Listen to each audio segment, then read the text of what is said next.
Hello, everybody. Good evening, and welcome along to the Rangers Rabble podcast live on a Friday night, as ever at I say 7:30. We're always 1 or 2 minutes late, but we get there in the end.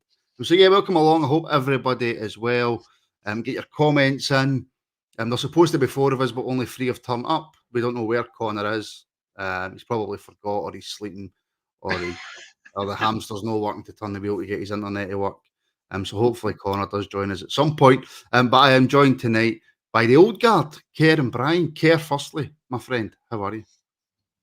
Not bad, Martin. Could be better, could be worse, as I always say. Everything's fine. My granddaughter's over, so she's down the stairs and now with Anne-Marie, so once I finish this, I'll go down and join. Has she got a Rangers tap on? No, she hasn't. She's got a baby growing. Are you half full or half empty tonight? A bit of both, right? Brian, how are you? Very good, very good. It's Friday night and we're talking Rangers. The women's game's away to kick off soon as well, so we'll keep abreast of that if there's goals or incidents during the podcast. So yeah, it's all good. Yeah, you'll keep us right up to date, Brian, because you'll be watching it, so you'll be kind of half listening to the podcast. No, I'll be paying attention. Don't worry. It's called multitasking. Men can do it sometimes. No, they can't. It's multitasking is impossible. I've tried it so many times; it's absolutely impossible. But look, we're here to talk Rangers. We're not here to talk multitasking. And yet, Brian will keep us right up to date with the Rangers women who are playing Celtic women. Brian. Yes, they're playing at the Excelsior in Clyde, so the teams are just on their way out onto the pitch. Strong Rangers team. I'm expecting a win because we've got Jane Ross and Rio Hardy up front, who are utter goal machines just now. I think we've scored 22 goals in the last 2 games, albeit one against the Inverness Cally Thistle ladies in the Scottish Cup, but we put 10 past Dundee United, who are in the SPL, so looking forward to this. So it's a League Cup semi-final, and it's, I think, the winner of Partick and Hibs in the other semi. So yeah, look, they're just shaking hands. So it'll be whoever wins this, Brian, plays Hibs effectively. Well, Partick have been actually not too bad recently, so I wouldn't just totally discount them. I would say Hibs are favourites, but wouldn't totally discount Partick this stage. Well, you can keep us right up to date with that. Like I say, like and subscribe if you're watching on YouTube and Facebook. Give us a follow on Twitter. Give us a follow and all that. You all know what to do, so just do it if you haven't already. Wally Irvin, I think he's got an account at Greg's. So he does. And you know, I've not seen the big man for ages. I'll need to get in contact with him. Go for it. Anytime, Wally, anytime. I'll get you a bell when I finish here. When you finish here, you're going to see your granddaughter. I can still bell Wally. Belt him or bell him? Never think she's fancy. I see. I wouldn't say that to his face, by the way, because he's about 6'8". But anyway, news kind of not long broke here that Hearts have terminated Alex Lowry's loan early. Is that a surprise? He wasn't getting game time, really, was he, Martin? Obviously, wasn't doing enough to get his place in the side. And what was the point of having him there? Probably Stephen Naismith's looked at it and thought, is he performing any better than the boys we've got here? He's not really allowed to play at the end of the day. Might as well just send him back, because I don't know how much he was paying or if he's paying his wages, so he probably just says we'll send him back to Rangers. He's here to play at the end of the day, and we'll give our own lads a chance to play in the squad again, maybe get into the first team. So it's probably best for all round, but I was surprised that he didn't do more, because what we've seen him, we know he's got the ability, Alec, but he's not kicked on at Hearts, and if he can't really get in the Hearts first team, coming back to Rangers, he's not really going to walk into our first team, is he? Even with injuries. It's not the first time, Brian, that we've been sitting discussing Lowry and not lack of potential. I think we've always discussed his potential, but it just seems to be, and again, I don't want to come out and say stuff that might be wrong, but there's been too many examples now where, is it application? Is it mindset? Is he maybe just not got the ability that we all just assumed that he had? There's been some stuff in his private life which, you know, would knock anybody out, right? So we'll never have a go at him, obviously, for that. That's family. But he's not kicked on. No, it's been. I must admit, I really thought this move to Hearts was going to really kick him on, in the sense that, right, he's going to another SPL team who are easily top 6. I thought, right, he's gonna cement his place in the team. He's certainly gonna, try and, apply himself better than. I mean, I think that's about the third or fourth manager that's either not played him or not fancied him. So it's difficult to come to the conclusion that application's not the primary sort of force in this.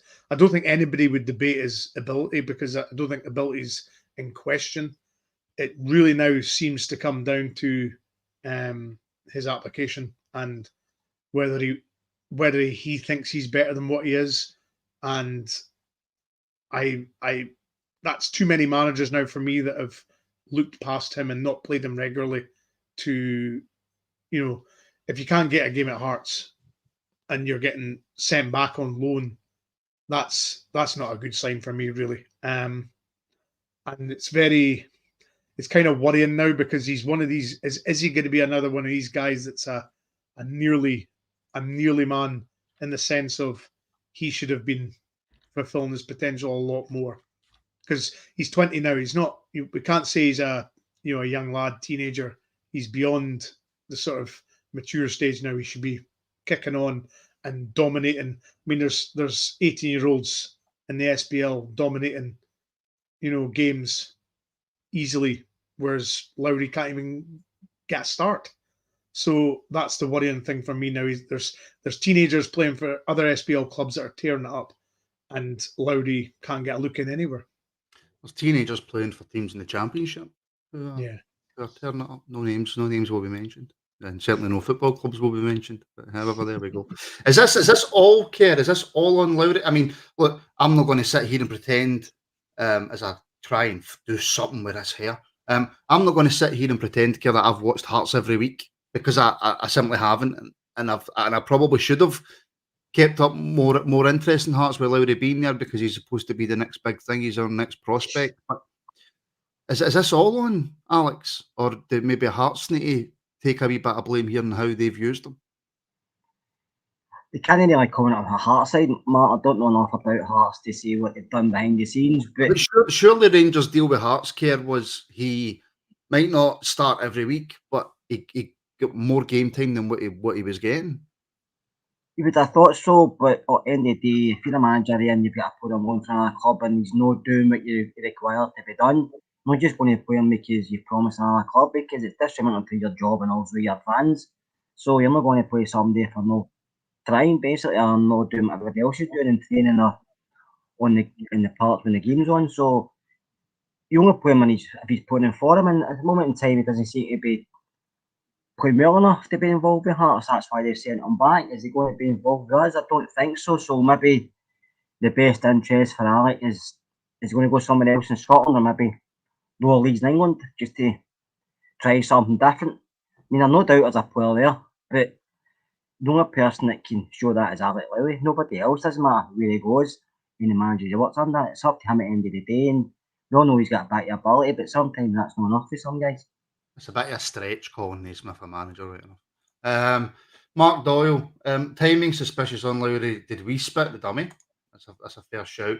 And also, good point, Brian Fiaran, channel member. Oh, by the way, Mark's been our channel member for 11 months. Thank you very much. Hearts are going for European football. They've no interest in developing Lowry. A mid-table team is a good fit for him. Would you go along with that? Or do you think it's a case of, no, he needs to be playing at the highest level possible, if you like? And you're on mute, Brian, which is just unacceptable. Sorry, I'm 50-50 on this one. I never kind of gave that much thought until Aaron said that. There's probably an argument where Hearts are looking to cement, as he's saying, a European spot, and then we're expecting Hearts to play him every week. So there's probably a slight, you could say there's truth in that. You would probably find that if you went to, I don't know. I mean, normally you would say mid-table is a Kelly team. Would he fit in a Kelly team? I don't know. You were trying to think of a middle of the road team there, and you've not got a clue who's in the middle of the table, Brian, have you? Not really. No. Well, normally Kelly are, but I know they're fourth. But I would probably say like a Motherwell or somebody like that, you know. And there's probably a little bit of truth in the sense that Hearts aren't interested in, you know, developing him as Aaron's saying. So, right, well, Brian, right. So Hearts are third, Kilmarnock are fourth, St Mirren are fifth, Hibs are sixth, Dundee are seventh. What? Aberdeen are eighth, Motherwell are ninth. I was going by normal predictions and normal sort of circumstances, which isn't this season. Can I just say something here? And this is totally random. What are Dundee doing in seventh? I know. I would never put. Would you put them mid-table? I forgot they were in the league. No, can't I say that? I just did. Well, they doing seventh. But I would have associated Kilmarnock and Motherwell and that sort of ilk of teams in the mid-table. And there's a good sort of suggestion that if he played for the likes of them, then he's going to be playing most weeks for that sort of teams. Hearts have obviously got a bigger budget, so they've probably thought, well, we can go and get our own players, and they've decided that he's taken up too much of theirs. He's not playing much, so unfortunately, Alex Lowry's taken the fall and he's back at us. I would imagine, Kerr, that Rangers will be looking, well, for what I'm hearing anyway, and what's getting said on socials, the Rangers will be looking to kind of put him straight back out on loan. Like Brian says, look, a mid-table team maybe. I mean, that's all that's really left. A mid-table team in the Scottish Premiership would be ideal, but it won't become Kilmarnock because they've just signed Greg Taylor, who looked ecstatic, by the way. Greg Stewart, you mean? Greg Stewart, sorry. Yeah. And he looked ecstatic, didn't he? No, he's back up the road. He wanted back up to Scotland, didn't he? I don't know. I signed a Greg Taylor, different one, in my Woking save on FM. That's what's in my. Listen, I think a lot of us have to look at Lowry himself, because I think you can maybe blame Hearts to a point, but if he was playing well enough, they wouldn't have released him. They wouldn't have let him back. They kept him in the first team if he was creating chances and scoring goals. But obviously he's not. Maybe he's not happy there for whatever reason. So he either comes back to us and knuckles down and shows Clement what he can do, like Ross McCausland has, or you want him at somewhere else, it might end up being the same issue. Maybe if he goes to something like St Mirren or he'll have to roll his socks up, because these teams have to defend a lot. And I don't know if that's Alex games. I might not want to put in their games where you know Is there a place, Keir? Is there a place in the first team for the rest of the season for Lowry under Clement? I mean, don't know. I think with injuries we've got, Martin, in the squad we've got, and we don't know who's coming in or maybe who else is getting out, because at this moment in time there's not been a lot happening. But I think if he can show what he's got ability-wise, I think he would get a chance under Clement. But he has to show it. He just can't live off like his wee bits and bobs he's done in the past. He has to show a manager he's consistent enough to be given the chance, and his attitude's spot on, and he's willing to listen. And just like maybe what Camille was going through with the manager criticising him a few times and other players, he has to show that belief in himself. And if he doesn't, then he's no longer really going to be here much longer, because the manager has already said he doesn't even want players like that. So it's up to Alex. Like Brian said, he's not a young boy anymore. He's 20.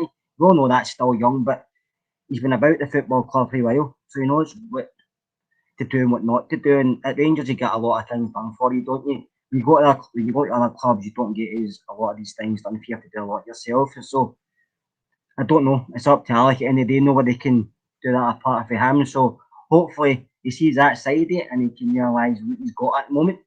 Or he might end up losing that and end up having to go somewhere else to apply his trade, because, like I said earlier, there is a player there, Martin, but it's up to Alec Lowry to show that. You just can't depend on it. He has to show it. And you can't expect it.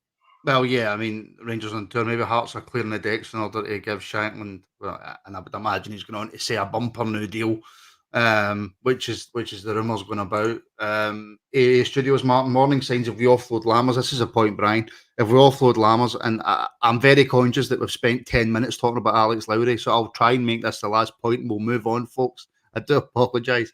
If we offload Lammers and we don't take Lowry back, if he does, that doesn't even make sense to me. Warning signs: if we offload Lammers and do not take him back, if he does not come back and get a chance to fight for a position, he is done. That was extremely difficult for me to read, but Brian, you get the point. And you're still on mute. That's 2, Brian. Well, I kept getting roused for not being on mute, so I'm just permanently on mute now. I think So it's basically, says, sorry, for me to say the point, because I'm worried that my English was shocking there. If Lowry can't get back in this team as a backup or an impact sub or a squad player with Lammers gone, then is that curtains for him? I think it is. I mean, as me and Kerr both said, he's not a youngster anymore. He's 20. There's a point where, as a youth player, that you realise that this youth player is either going to be, a first team squad player or not.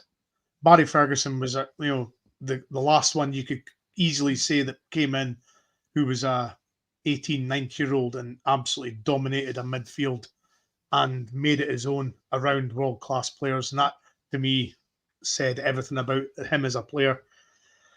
Lowry, he's done it in flashes here and there. He's obviously had a couple of bad injuries where, he's been out for a period of time. But if he doesn't take this chance now, then, as you say, I really don't see a way back from him. Can I just say my favourite comment so far? And please do, folks, get your comments in. For Socrates. Good evening, everyone. End of the week, the Rabble and a single malt. Does it get any better? And the answer to that question is malt? Doesn't matter, Brian. Don't ruin it. Does it get any better? No, it does not get any better. The Rabble and a single malt. What else could you ask for? What else could you ask for? Answers in the comments, please. I can't believe I just done that. Answers in the comments. We know what's going to come now. We know what's going to happen now. It always depends what single malt it is. Well, we just know what our comment section's like. They're not nice people. They're really not nice people when they get started. Where I'm from, single malt means a big difference. Yeah, all right, okay. You're up north. We get it. You're actually Scottish, and we're not. I get it, right? Right. Just wanted to tell his favourite whiskey, don't you, Martin? I think whiskey's bogging, but there we go. As everybody will know, when I do my wee advertisement, for our sponsors, one of which is NordVPN, links in the description. If you use the link and you get a deal that you like, you help to support the podcast. But one of our newer ones is football prizes, and I believe it's closed now, but it was a competition to win a signed James Tavernier match-worn shirt. And within that, I told you that you could also get, if you entered that competition, you could get instant prizes. Alexander, I just seen this comment at the Rangers Hour podcast. I entered the football prizes competition for the TAV top and won an instant prize from a signed and framed Paul Gascoigne Rangers top. I'm over the moon. There you go. See, we only take on sponsors that we know are going to give you good stuff. So that's what you get for football prizes. As soon as there's another Rangers competition, then I will certainly let you all know. But get yourselves over there anyway. Check it out and see what you fancy. Right, Brian, what's your favourite whiskey? You're on mute again, Brian. There's a couple. Right, okay. Dalwhinnie and Glendronach. All right. Can we move on now? Yeah. Isle of Razi's a good one, by the way. I like that. Right. So we can. As my dogs are like that, Martin. Move on. Stop talking about whiskies. You're just dying for one.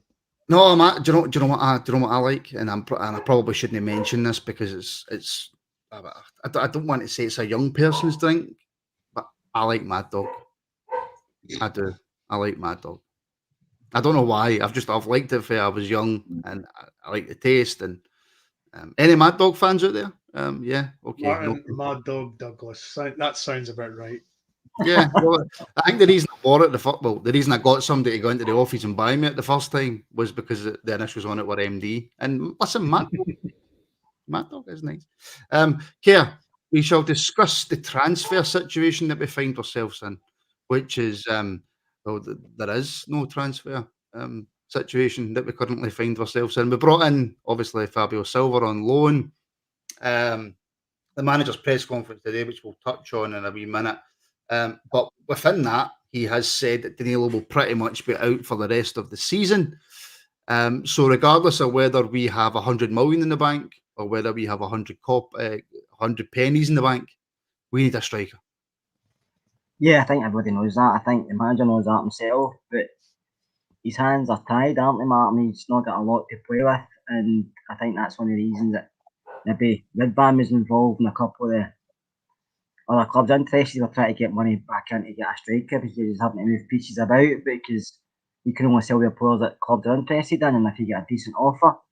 So I agree with everybody else here. If we go the rest of the season, from the end of this window, we've only got Dessers and nobody else up top. I think we'll find that hard because he's not consistent enough to get goals. We do need another striker. I know Shankland's the name in everybody's lips, but I just feel we need to bring somebody else in up top because we can't rely on one guy. Because Silver's, to me, not an out striker. He's more a link-up player. He can play out the left, he can go right, or he plays off the striker, but he's not a penalty box striker, and that's basically what we need. So he's going to have to try and do something. I do think he'll get maybe another one, maybe 2 loans, but you've no money to spend, Martin. It's very difficult to get permanent signings. I have to say, Brian, right? And people might have a go at me in the comments for this, right? It's just, this is my own personal feelings. Number one, I think we will, like Kerr says, we will see incomings, right? Because the manager pretty much again alluded to that in his press conference that, you know, they're close with 1 or 2. He's not naming names, and fair, that's absolutely fair enough. But if we don't bring in a striker, if we bring in another midfielder, a defender, or a winger, or whatever, if we don't bring in another striker for me, Brian, just my own opinion, people in the comments don't jump down my throat, we don't win the league. The obvious one is along the M8. It's the most blatantly glaring obvious transfer. I don't, no. Can we just leave the Lawrence Shankland chat? Please? No, we can't. We can't. If we don't sign him, Martin, we don't win the league. It's quite simple. No, but there is other strikers out there that we can sign to help us win the league, right? But my point, just my basic point, Brian, was if we do not bring in a goal scorer, a striker, somebody who can put the ball in the back of the net, we will not win the league. Yes, and I'm emphasising there's one along the M8 who's ready-made. We know what he can do. He knows the league. There's nothing difficult in that. He knows the league. He can score goals. He can score 20-plus goals, which is something we've not had since Kenny Miller, believe it or not. What more do you want? I mean, is that the Kenny Miller, Brian, that you said to me was 100% a bona fide legend of Rangers Football Club? When did I say that? When did I? Don't you throw me under the bus. Don't you dare. I never said the likes. Did you not say that you preferred him to Ali McCoist? Oh, honestly, of all the people to pick as well, Ali McCoist. I mean, come on. Wasn't me to say that? But, I mean, let's be honest. The boy's ready-made. He wants to play for Rangers. Go and do it. If you don't do it, you won't win the league. It's quite simple. Well, Kerr's just came off mute, so Kerr's going to come straight back in here. He's going to punish me and you here, Brian. Go for it, Kerr. I was going to say, I agree with you, Martin. There's other strikers out there. And I know that the thing for Shankland is, we know he can score goals in Scotland. And if we get him, he will score goals for us. But the big issue is money, Brian. And unless you or Martin are willing to give Rangers a loan, we're not going to get him because Hearts are going to ask top dollar. They get a right to ask top dollar because it could be the reason they get in Europe, the reason they don't get in Europe. If they sell them or keep them. So they get a right to see a player. And I think the outlay for this board at Rangers at the moment is too much. And I think that's the reason. I think if he was younger, they might do it. I think if he came from a league, they might do it. But they're thinking he's not getting any selling. And that's a lot of money to spend out, especially when they spend all that money on Dessers, Danilo and Lammers. I think if they didn't do the 3, I think he'd have bought them by now. But I think the problem is there's nothing coming back up. I don't think they're spending that money. We all know we win the league, we get into the Champions League, which is great, but that's too much a risk for this board to take, I feel. I don't feel they're risk takers. Kerr, there's people saying that, Hearts are asking for 5 million for Shankland and they're trying to price us out the deal, right? we're all three of us are sitting here saying that, look, if Lawrence Shankland come into Rangers, right, completely forgetting about Europe right now, because I would imagine we're all just simply focusing on trying to win this league, right? That's what we want, right? We want to win the league, and us three are sitting here saying Shankland will come in and he'll score goals, because I don't think for a second that he wouldn't. I think 100% he comes in and scores goals. Why shouldn't Hearts ask for 5 million for somebody who can come in and score 20 goals a season when we spent how much on Dessers, how much on Lammers? I agree. I mean, listen, if he's a player and some of the teams are after him, I'd want top dollar. So Hearts have got every right. He's their player, and he could be the reason that Naismith gets the sack. If he does sell him, he could be the reason they finish maybe 4th or 5th if you sell him. So they need to keep him because he's a very important player for them. Take his goals out of their team. They've not scored many for other areas. So I think that's why they've offered him a new deal as well. But I think they know deep down he probably wants away because he wants to play at a higher level with a bigger club. But he's their player. And so he's not going to force it. He's a captain. He's not going to force it. He's not a type of person. And I think Rangers have to pay that money. But Rangers going to get that money to pay. And like I said earlier, this board will not take a risk because we've done it before, taking risks. We're going to speak about this board in a minute. It's backfired. So I don't feel this board will take that risk at this moment in time. Des Masson, with another super sticker. He does it all the time. He's a great supporter of the channel. Thank you very, very much, Des. And did I pronounce your name correctly this time? Because I know that he was having a go at me. He wasn't happy. My pronunciation of names is horrendous, I have to admit. So, Des, thank you as ever for the support. We're going to talk about the board in a wee second, Brian, right? But if we can park the Shankland chat now, right? Which, if you try to say that quickly, by the way, is quite difficult, right? So if we can park that chat. If we as a football club, right, only set our eyes on one player and we had no backup, we had no plan B or plan C, or and you know, it was the Mark Warburton plan of just try and do plan A better, right? And the only player that we looked at in the striking options to bring in January was Lawrence Shankland, then there's something seriously wrong at our football club. Yeah, absolutely. And I think the manager alluded that today in his press conference regarding contracts, you know, signings and contracts. He found it amazing that there was 5 players on the brink of signing pre-contracts with other clubs as it stands. He found that bemusing and incredulous to think that could be a possibility. I'm quite sure that if Philippe Clement was the manager at the start of the season, that wouldn't be the case. But that's just how a manager works. So yeah, it's very. I would be amazed if Clement has not even identified numerous strikers that could come in and do a job. I'd be amazed. This guy. I'd be amazed, Brian, if Clement was told for the rest of the season, by the way, and including in January, even though you've seen the state of our team, we're not giving you anything. I would be if I was Clement, I'd be extremely disappointed if the club sit down around and said in January. I think they will, so I think it's a mute point, to be fair. Yeah, I think that the very first chance that you've got to strengthen your team and the board are going to tell you no, I'm pretty sure that's not what Clement signed up for. He'd be very, very hard done by after how he's done, getting top of the Europa League, winning a cup, getting us, decreasing the points in the league. He's turning around to the board and saying, "Look, I've done more than was expected. I need a bit more support." And to be fair, he's the first manager in a couple that you would actually trust with money. Oh, I'll come on to that I'll come on to that in a wee second as well, actually, because that's quite a popular opinion. But firstly, Fat Wind Bag Ben. What is it with the names? I know we've had Fat Wind Bag Ben on before, right? And again, phenomenal support for the channel. Martin, have a mad dog on the Fats.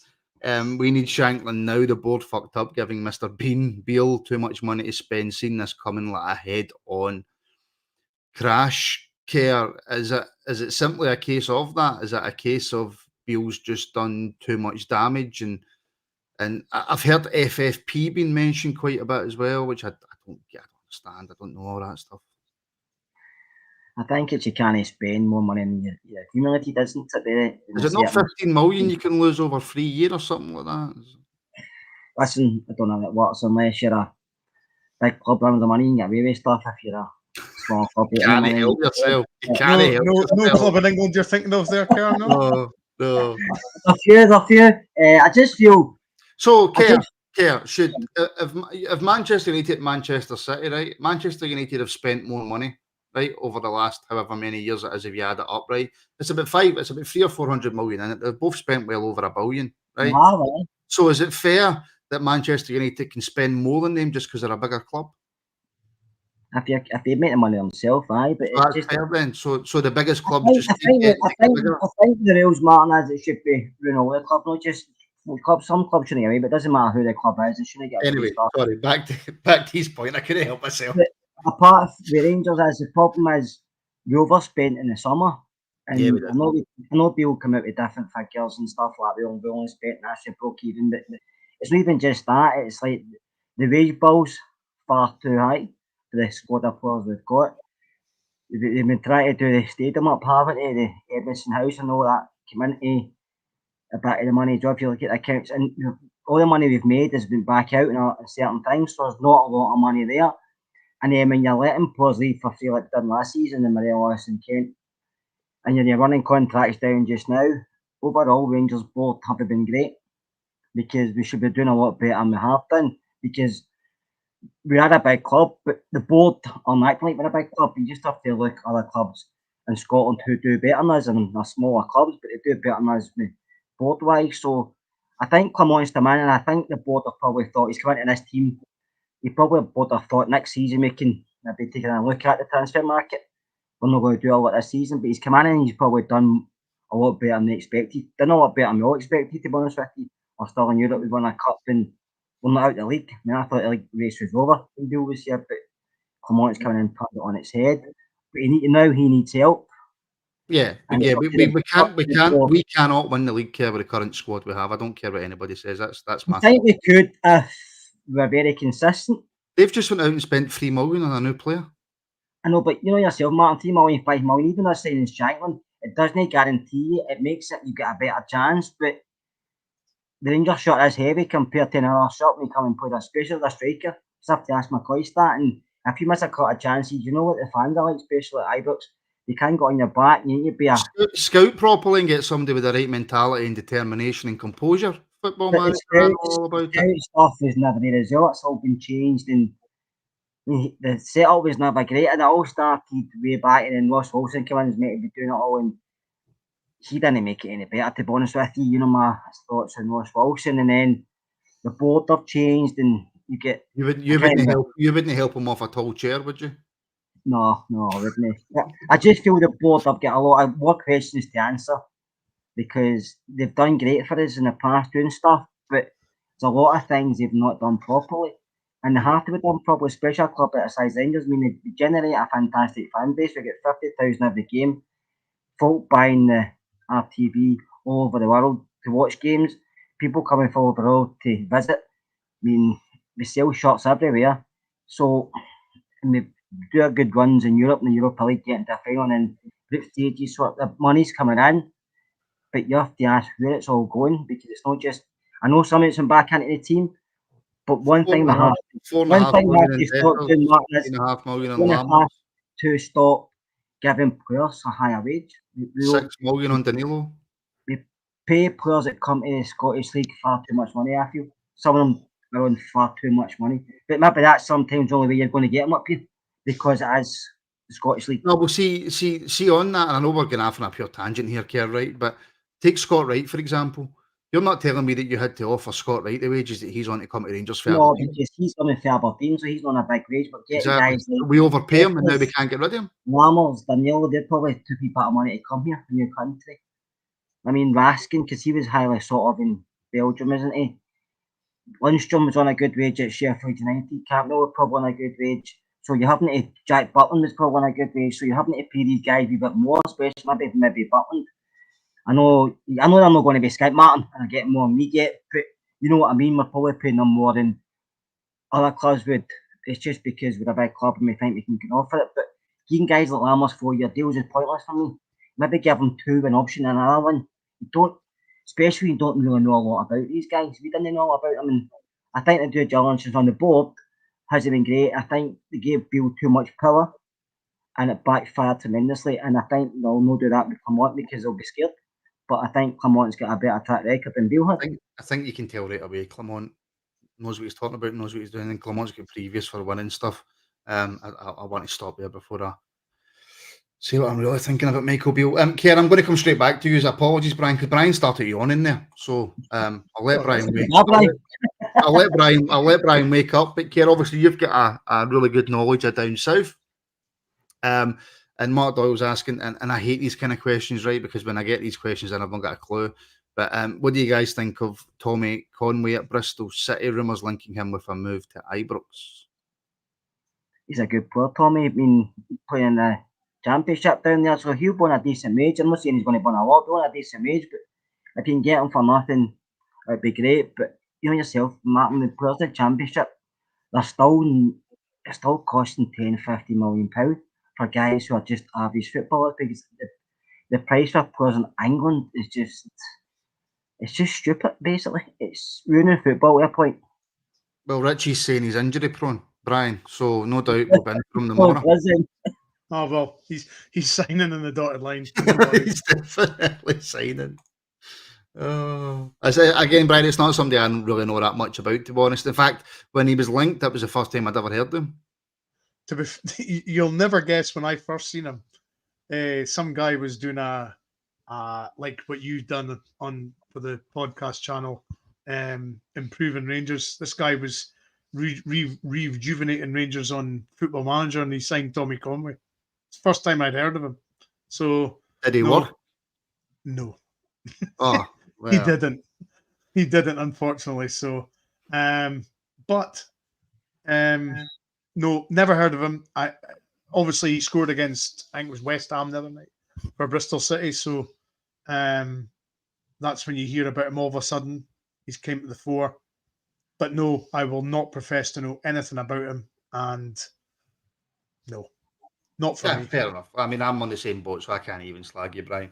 The one thing you mentioned there, Brian, was for me a strange thing, but at the same time, I kind of, because I'm still in complete and utter total love with Philip Clement, then I'm quite happy that he said it. However, if things weren't going as well, I'd probably be having a go at him for saying it.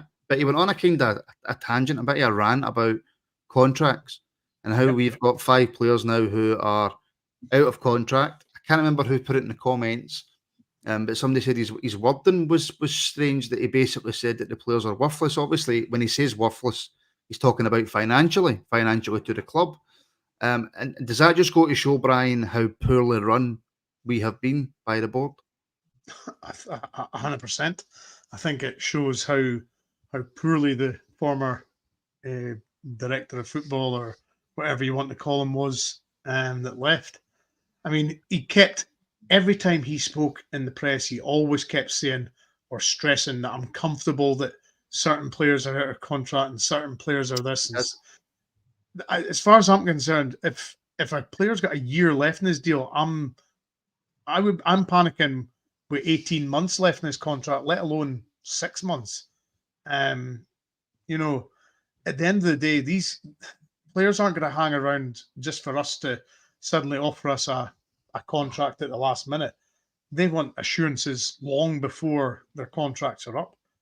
You know, that's just the way it is. If you suddenly start offering a player with 10 months to go, oh, by the way, we fancy keeping you a bit longer. Well, you know, I can't remember which manager it was, but he always said that if it got to 2 years, they started speaking about a new deal.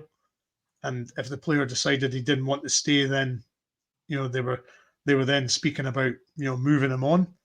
That's just the way it is. Clubs need players to be committed, you know, long term. You can't have guys signing for a couple of years here and there. You need guys on decent contracts and, you know, a bit of commitment. Okay, the manager needs that as well. But poor Philip has now come into this scenario where all these players are going into the last 6 months of their contract, and That's the last thing he wants. He obviously works and operates in a different stratosphere from the previous manager. And I'm I kind think of most hoping that he rectifies managers in world football operate on a different stratosphere that. from our previous manager. How are Yeah. Sunderland getting on these days, by the way? They doing all right? No? I think they maybe had a draw and a few losses. That's about it. They're not playing the night, no?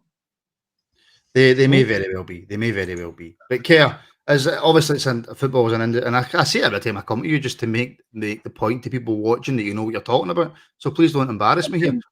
I'm sure I watched a documentary or something like that where it was about scouting and it was about players' contracts, and I can't remember what manager it was that said it, but he said as soon as a player runs into 18 months left on his deal, he either accepts a new contract or you sell him.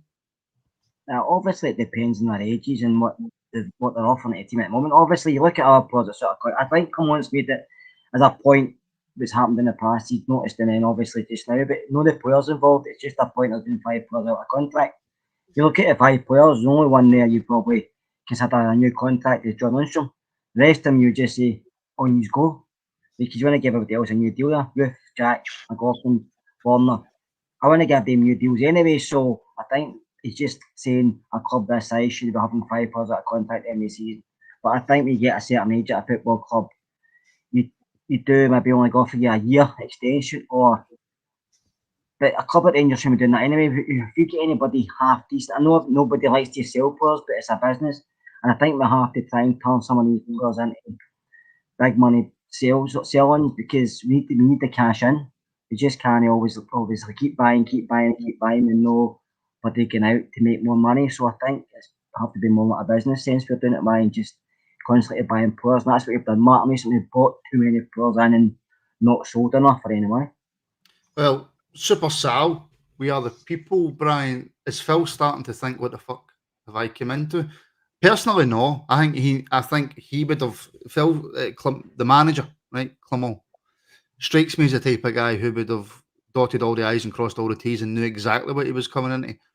I think he's just getting to a point where he's getting asked that often about contracts and transfers that he's maybe just starting to say a tiny bit more than what he has in the past. I think frustration's maybe setting in with Big Phil. He's obviously. There's no way he's going to come in and just give Lundstrom, Ryan Jack, all these guys that are out of contract a new deal until he's seen them. So, there's no way he's going to come in and say, right, there's new deals for you, and then realize, oh, that's not the sort of players I want. And then he's stuck with them. So he's obviously going to have to see them and, assess them and see what he wants. So he's obviously decided that Lundstrom's a guy he wants to keep, but obviously, as Kerr said, he came in a decent deal from Sheffield United because he was out of contract. So there's all that as well. I wouldn't say it's anything more than frustration that this is the scenario that he's been left with, although it's not his fault. But he's quite a pragmatic manager. I like how he handles things. He never seems to stress when he's asked a question. He's very direct, and he treats, if it's a stupid question, they're going to get a stupid answer. Can I just say, if there's anybody who has watched the press conference and you ever thought about getting into football journalism or doing podcasts or whatever, and you think to yourself, I could never do that, Rahman Barwaj still does it. So there's hope for everybody. That guy is honestly one of the worst sports journalists I have ever seen in my life. And yet he's been doing it for about 30, 40 years. He's absolutely hopeless. One thing I did like from the press conference, Kerr, was he was asked about Ridvan. Obviously, that seems to be the big talking point. And is he still fully committed? Have you had any conversations with him? Blah, blah, blah. And the manager's answer was, if I thought or I knew that a player wasn't 100% committed, then they wouldn't have played in the friendlies and they wouldn't play for the team. So that might be an indication that it might have just been a lot of white noise about Yilmaz. No, I don't think so, Martin. I think Yilmaz is a sellable asset, so I think teams are always going to be interested in him, especially teams like Galatasaray, because that's Sorry, Kurt, but by white noise I meant there was people speculating had he went to the manager and said, I don't want to be here anymore, I want to leave, said this, said that, and Clement basically said, if you're not 100% committed and you don't show it, then you don't play, not even in friendlies. So it might be a case that there's interest, but I'm kind of hoping from what the manager says that it's not been a case of Ridvan's came and said, I don't want to be here anymore. We just never know that, do we, Martin? The way he's been playing, listen, doesn't look like he's interested. He always has 100%, and you can see at the field he's been playing actually quite well. But to be honest with you, if you get a bid in of £4 or £5 million, I take it, because we need to bring forwards in. And if he's a sellable asset, you take the money because you've always getting Bornery. I know he's not everybody's favourite, but he would do his till the end of the season. You've got Sterling who can move to the left back, even put Ben Davies there at a push, but sometimes you can only sell your players teams interest. And like I said before, and Ridvan's one he's always been linked with teams. Even when he came, he wasn't long here and he was getting linked with clubs. So I think he's sellable. You'll get money back on him anyway, because I think we only spent 3.5 and it was add-ons after a certain amount of stuff. So I think we'll make our money back on him. But if it brings money in, you never go out and get a striker. The manager has to do it. Might not like doing it because he's one of the guys you might think could be a first-team player, but if it's maybe the only one he can get money for, he has to make that move. Is it worrying though, Brian, that the one player who was starting to show a bit of promise and the one player who was spent, if rumours are to be believed, the best part of £6 million on, is now going to be out for the rest of the season? And is that why paying that much money for a player in our league is always maybe not quite worth the risk? Paying any money is risk, but it amplifies it when it's your most expensive signing, and he's expected to score all your goals. And to be fair to him, he struggled initially and then got into his groove. He got that head injury when he scored the goal. I think it was at St Johnstone. He got the head, the eye socket injury, and then he was in the team with the mask, and he started scoring, and then he got this bad innocuous injury out of nowhere. It's just such a shame, because obviously the guy can score goals. He was doing it for fun. We were watching it in pre-season, with Feyenoord or PSV. Sorry, he was scoring goals for fun in the pre-season. Comes to us, and all of a sudden the injury curse strikes, and it's just, you shake your head and just think, this is just ridiculous. But the manager has already said before that he's not impressed with the regime of the cryogenics not getting used and stuff like that. So I think that would have been rectified very quickly when he arrived, but as we all know, pre-season was done by then. So that's what happened with the season that Van Bronckhorst took us to the Seville final, where we were the fittest team ever, and that was purely because of our pre-season that we did under not the previous manager, but the previous manager before that. And so are you saying get Gio in as fitness coach? No, whoever was the fitness coach under Steven Gerrard, you need to get them back, because that was, we were supremely fit then, supremely fit. I get that, right? But Kerr, you're also looking at the type of injury that Danilo's got. We've all seen the pictures he posted. Was it on Instagram? He posted them, big scar down his leg. Then you're second guessing. Well, I mean, is he going to come back the same player? This is a guy that we spent a lot of money on. Hopefully he does, but we've seen it in the past. You might come old, didn't maybe. Hopefully he does come back and he can give his the more he's given us so far, because he's not put a lot of time because he was injured quite early on. Not just the one he's got just now, but before that with his face as well. Listen, before he came to us, he probably hardly missed any games, but for some reason he come to Rangers and you seem to get a wee bit of injury issues. But we're going to have to stop signing players, Martin, as well, who have got history of injuries. I'm not saying every player's been injured at some point, but I mean, you actually know guys who have missed half a season through injury in the past. Not just at one club, but at various clubs like Roof. They signed Roof, and everyone talks about how good Roof could be, but he doesn't do it enough because he's always injured. So that's the manager again today, Kerr, saying that Roof's still out. I know, that's what I mean. So he doesn't get a new contract for me because it's pointless unless it's pay as you play. Do you know what I mean? You only get paid if you're playing, because it's just a waste of money. But so we're going to have to maybe sign younger players, maybe look at the youth system.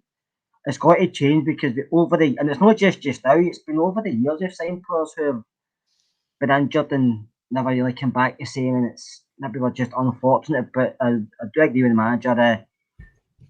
The way we treat our injured players or players get injured, something has to be done behind the scenes. I don't know what the problem is, but it has to be something because, like Brian said, in there, Steven Gerrard, it seemed to be okay, but since then it's been quite bad. Kerr, can I just go slightly off topic for a second? And I'm very conscious of time, folks, right? And I said to the guys before we started, there's not really a lot to talk about, so we might be struggling to get to the hour of the night, and we're 50 minutes in and we've barely spoke about anything. But Kerr, I seen something on Twitter, and we will touch on the Dumbarton game, and the first question I'm going to ask is, do we think it's going to be on? And my reaction to that would probably be, no, it won't be. But however, we'll get to that. But Kerr, I seen this on Twitter, and it's probably one of the best points I've ever seen on Twitter, which I know the bar's not exactly high, right? But they were talking about youth development, like you just mentioned there. And the point was, and I'll paraphrase, obviously, but it was along the lines of the majority of the players who come through your academy should be used as squad players. It shouldn't be that a player can only come through the academy if they're the next Messi or they're the next Ronaldo or they're so much better than the players that you've already got. Surely to God, you can have 2 or 3 players that come through your academy who can be used as squad players, and then you can go out and buy a really, really good player to come in and supplement that. Because the way that I'm looking at it is,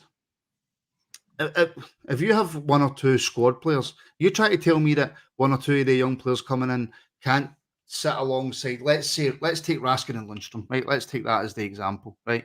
And let's take Bailey Rice. We're playing Celtic, we're playing Benfica in Europe, we're playing Sparta Praga, whoever we're playing in Europe, right? Then you would play Raskin and Lundstrom, right? You're playing Ross County at home. Are you telling me that you can't play the likes of a Bailey Rice in beside a Raskin or a Bailey Rice in beside a Lundstrom as a squad player? You could, but it's up to Bailey Rice to prove he's good enough, isn't it? No, but that's what I'm saying. Is, as a squad, I'm not talking about being the next coming. No, but I mean, it's also up to the manager to take that chance, because the way they look at it, results and their job. But listen, you like to see youth players in the setup. We've seen Cole McKinnon go into the friendly games and play in a few minutes. We've seen how good McCausland's done, been given his chance. Leon King's done a few times.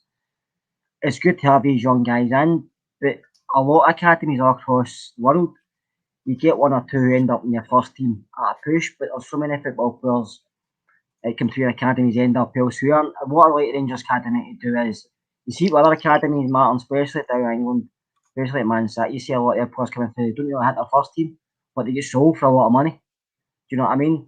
Even if I'm not good enough. But a lot of our youth players, Carol, still maybe rack up 10, 12, 13 appearances. Well, Leon King's got a lot of appearances, hasn't he? Cole McKinnon's got a few. Lowry had a few before they went and won. Ross McCausland's got a few.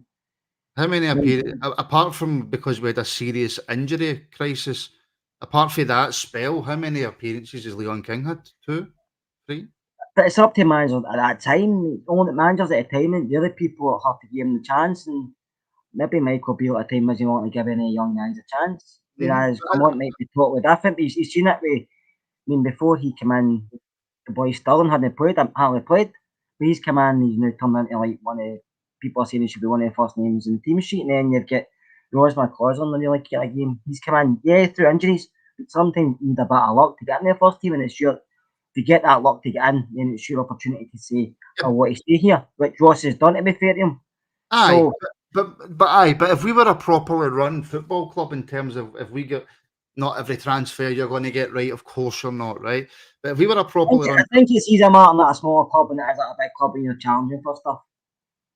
Because fans also want to see you bring in big name signings and stuff. Like, I know I might be believing in the past a bit, but it is easier at a smaller club. You get away with it more. When you get a bigger club, if you lose games, the fans don't like it, and they don't want to put that in a young guy's shoulder. So maybe bringing in 2 or 3 at a time is better than bringing in 4 or 5. I mean, I'm not saying I agree with that, but a bigger club, because results do matter. Whereas if you're at one youth player against Motherwell at home, if you're Rangers Football Club, right, and your other 10 outfield players can't carry one youth player through a game against Motherwell at home, then there's something wrong. I'm not disagreeing with you, but that's up to the manager to give these guys a chance. And I think if I've done it, we maybe get more through, but it's up to the manager in the day to say to these guys, you should be taking that chance. You stuff it Lewis Mayo had kicked the ball at Rangers. He went to Thistle and he won their player of the year.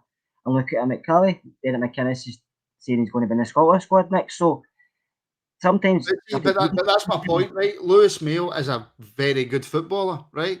He's not. He wouldn't be what you would class as good enough for Rangers, right? In terms of being a high quality player, but he would certainly work as a squad player to be played in Scotland. I know, but maybe he didn't want to work as a maybe he's happy being away in his own career path and end up with a bigger move down. I look at my cousin now putting in Bristol City. Do you know what I mean? So sometimes these guys think they're not going to get a chance. They're not happy sitting for too long, or they don't want to sit on a bench and play a game here and there. They want to go and get their own career started. Which is absolutely have to go down a bit to come back up. Which is absolutely 100% fine. But if you say to somebody like a Ross McCausland, if you say, right, Ross, you're going to play 15 games this season minimum, and we're going to pay you X amount of £1,000 a week. Yeah, okay, that will do me. Lovely, brilliant. And I've got a chance then. Once I know that I'm going to get games as a squad player, that takes the pressure off a wee bit, because you know you're going to get those games and you're going to get that time, and then you can maybe go on and show what you can do. But anyway, that's a discussion for another time. Brian, we're supposed to be playing Dumbarton tomorrow. Are we going to be playing them? And by the way, just before I finish my point, we're not going to be playing tomorrow. Do you not think so? I can't see it. I've seen the forecast. It's peeing rain from midnight till about 7 o'clock in the morning in Dumbarton, according to the Met Office. If there's any football, I mean, you know as well as anybody, Martin, that pitch, Scott as well, the Perrys have been there. You know how much of a bog that place is. It's a horrible surface. If that pitch is even remotely playable by 5 o'clock tomorrow, I'll be amazed. I have to, and I hope it is playable, Kieran. We'll come to why in a wee second, right? But like Brian says, you know, I covered the B team a lot last season. You travelled down there as well, Kieran, to see the B team. It is one of the worst pitches in Scotland. It's just where it's situated, it's on the Clyde, so it's right off the water. So you're getting a lot of the wind and the cold, and even if you go there in the summer, it's freezing. But you just hope it is on, Martin, and hopefully maybe by 5:30 on the night, Dumbarton will boot with a hairdryer in the park. But it'd be good if it played, because they need the game played. But the game is stacking up, so don't want to keep too many stacking up. Brian, it's a weather forecast. It's a weather I'm forecast. Just showing you what the forecast is. Take your phone down, because we can see the TV in the background and I'll get a copyright strike. Jeez, O'Brien. I get it. The weather forecast's poor. I get it. I totally get it. And Kerr, if the game isn't played, that has some quite serious permutations for Wednesday. Yeah, Balogun and Goldson will miss the Hibs game, isn't I think Goldson misses it anyway, but I think Balogun will miss it if the game's off tomorrow. Yeah, by all accounts, it said that earlier. So, listen, we just have to wait and see. I think the game will go ahead. I'm more optimistic than Brian, but I just think it has to. And I think we want it to. I mean, it shouldn't be any problem tomorrow. Barton are a part-time team. There are guys out working every day. Some guys miss games because they can't get shift changes and stuff like that. So if they can't get down there no more, even like you mentioned there, some of the young boys and beat them, then they've got issues. Well, I mean, I think Neil Lennon's boys playing in, and I think John Hartson had a wee bit of a tiff with one of the Sky reporters, which was absolutely hilarious. Brian, just quickly, I'm going to come to you in the game in a wee second, but how is the women's game going? It's half-time 0-0. I think territorially, I would say Rangers have had the better of the game. They've been more in the Celtic half, putting pressure on them. I think Rachel Rose hit the bar from, I think it was at least 25, 30 yards out. It was a fabulous strike. But it's a typical Old Firm game, frantic. Very, very heavily contested, but we're certainly showing more attacking intent than Celtic. So is Joe Potter the happier manager at halftime? I would say the Celtic one is, because we should possibly be ahead. We've had a couple of, I think Rachel Rowe again had a chance for her. She was in the box and a shot flashed by the post. So I would say the Celtic manager will be a bit more relieved than Rangers manager. Joe Potter might be slightly frustrated that she's not ahead. Okie doke. Thanks, Brian, reporting there from the Excelsior Stadium. Brian, okay, the game's on tomorrow, right? We're going on the assumption that the game's on, right? Let's Okay. go on that.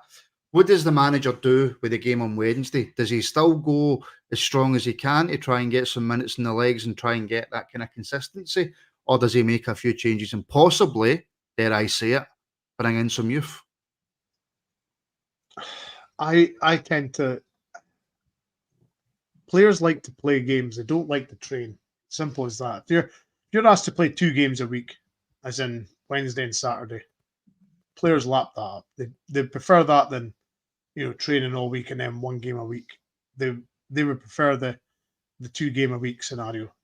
So for me, if you can't play on the Wednesday and then play on the Sunday, something's far wrong. So I would just go your strongest both games. If you get early doors up or tomorrow, Sunday, or tomorrow 5:30. If you get early doors up against Dumbarton tomorrow, then you start thinking about, okay, we don't need to have these players on the pitch, so we'll make some subs. But always start with your strongest team. Don't take any chances. If the game is on, Kerr, then regardless, the pitch will be horrible because it's a horrible pitch anyway. Does that come into the manager's thoughts? It might, but I kind of disagree with Brian about it. I don't like disagreeing with Brian because I like Brian. No, I just think the manager should mix up more. Some experienced guys in the park, but some of the younger boys as well getting a chance to play because they need some minutes in the legs. They need to gel in with the team. And this Dumbarton side aren't great. In League 2, mid to League 2, that part-time, you get beat a week off a body like Rose, and a big boy at the back, Sean Crichton, who's old. I think he's about the same age as me. Sean's been about it for years. And his 60s? they can't. Jay Hogarth can't play in goals because he's on loan for us, so they have to put in a third keeper. So, listen, if they can't beat Dumbarton no more, maybe 4 or 5 experienced players and the rest young boys, then they've got issues, like I said the apart. And it's no disrespect to Dumbarton, but that's the level they're at, and it's the level we're at. Our youth team should be getting out there and beating them anyway because, let's say, they're part-timers, those guys miss games due to shifts and stuff like that. So it's just football. I know it's a magic of the cup and stuff like that, but we need to be out there more. And I'm not going to sit here and say we'll take 5, 6, 7 off them because sometimes that happens in the cup, sometimes it doesn't. Just get out there, getting a victory and moving on to Wednesday because that's what we need to do. I suppose there's the benefit as well that a lot of the youth that are in the squad use that as their home ground when they were playing the B team. So it's not going to be an unfamiliar place for them to play. So it's not like, they're playing at Morton or, Partick Thistle or, somewhere else. It's a familiar ground. So they know that, they know it. So it's not going to be alien to them, is it? You just don't walk into the home dressing room, that's what I would say. Well, yes. No, but you've also got the point, Brian, where you've got people like Raskin just coming back for a serious injury. Yeah. Surely the manager's no playing players like that. In scenarios like that, I would agree with you that he may be not risked in a game like this. Ryan Jack, there's no chance you're playing Ryan Jack on that pitch. No chance. No. But Suter, there's no chance you're playing Suter on that pitch. No. Probably you wouldn't play Borner on that pitch either. I wouldn't even want Jack Butland in goals on that pitch. To be honest, I don't want any of our players on that pitch, but unfortunately we're having it. Rob was going to start anyway, wasn't it? So, by all accounts, Jack Butland wasn't starting anyway, so... But I know, I don't even want to get into that debate. Look, folks, that will do us tonight. Thank you so much to everybody for tuning in.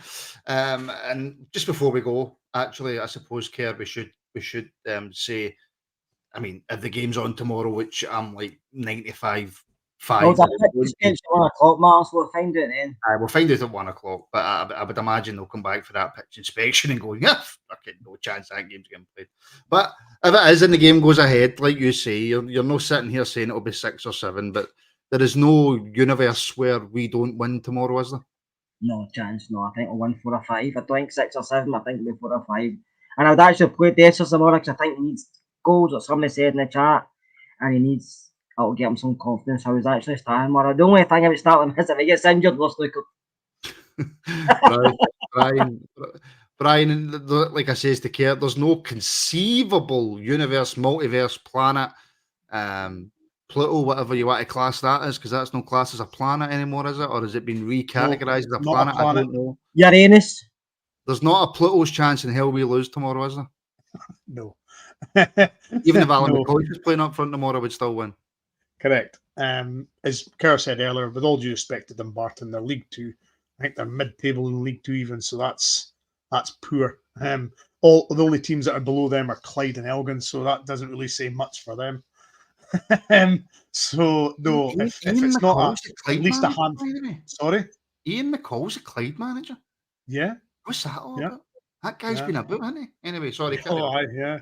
But no, if Rangers don't win by at least a handful tomorrow, that's a poor result. I remember him. I remember he debuted for Rangers. Ian McCall. I think he scored a screamer against Hibs. I remember he get caught walking about Ardennes with a wee tipple in him, singing songs he shouldn't have been singing. Anyway, thank you everybody for tuning in. It has been a very, very quick hour and 6 minutes, I do have to say. So thank you so much. Like I say, if you're watching on YouTube, please give us a like, please subscribe, helps the channel grow, and of course come back after the show and put in all your comments. In fact, see every comment that you've put in the chat, come back onto the YouTube after this is done and put all the comments back in, because that helps share the video as well. And you can't see right now, but when I'm talking, my hands are pure going like that. I don't know why that my hands do that. But thank you so much for tuning in. Thank you everybody who watches on Facebook. Thank you to all the people who listen back on our audio as well. That's growing and growing, and I think we average over 1,000 people now who download our audio stuff, which is absolutely incredible. So thank you so much for giving up your Friday night to watch us. Thank you, Care, for giving up your Friday night, and I know your wee granddaughter's waiting on you. So thank you. Can downstairs just now, Martin, as you say bye. And obviously, Brian, you've got your pussy to attend to. Correct. But she's away sleeping. She's away sleeping in other parts of the house. So I will just get a nice tin of cider and watch the second half of the women's game. And watch the second half of the women's game. So there you go. So we may possibly be back tomorrow, depending on that 1 o'clock pitch inspection. I very much doubt it, but we may be back. And if we're not, then the phone-in's back on Monday, folks. The phone-in is back on Monday. So if there's no game tomorrow, you'll catch us on Monday. So enjoy your weekend. I hope the game's on tomorrow. Nobody loves me, Ewan. I've never been loved in my life. He doesn't even love himself. I don't even love myself. If I was chocolate, I would stay in the freezer. That's pretty much my life. So there you go. So yeah, like I say, we'll all get out of here shortly, folks, if people would stop bringing comments up. If the game's off tomorrow, we'll see you on Monday night. Enjoy your weekend. Thanks for watching.